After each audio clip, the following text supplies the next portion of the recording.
It's really coming up. Control, you seeing this? We gotta strike. हम रोज petrol, diesel, plastic और LPG से बनी हुई सारी चीजों का इस्तेमाल करते हैं, पर आपको पता है ये सब चीजें कहाँ से और कैसे बनती है? सारी चीजें बनती है क्रूड ऑयल से। लेकिन प्रॉब्लम ये है कि क्रूड ऑयल को हम डायरेक्ट यूज नहीं कर सकते हैं क्योंकि ये एक थिक ब्लैक लिक्विड होता है। इस प्रॉब्लम को सॉल्व करती है हमारी ऑयल रिफाइनरी में क्रूड ऑयल को लगभग 350 degree Celsius to 400 degree Celsius तक हीट किया जाता है। फिर वो फ्रिक्शनल डिस्टिलेशन टावर में जाता है जहाँ पे ये अलग अलग पार्ट्स में सेपरेट हो जाते हैं।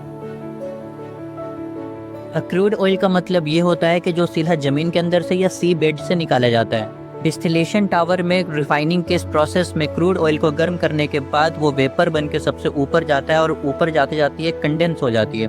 कंडेंस होने के बाद सबसे ऊपर हमें मिलती है एलपीजी, लिक्विफाइड पेट्रोलियम गैस। उसके बाद हमें मिलता है पेट्रोलियम जिसको हम कहते हैं गैसोलीन। फिर मिलता है नेफ्था। फिर मिलता है हमको पैराफिन, वैक्स जिससे बनती है और वैसलीन बनती है। फिर मिलता है हमको डीजल। फिर मिलता है फ्यूल ऑयल और फिर मिलता है लुब्रिकेटिंग ऑयल। फिर मिलता है बिटुमिन जिससे सारी रोड और सड़कें बनाते हैं।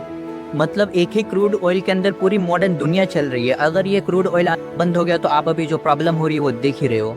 And in the last you have to subscribe and follow.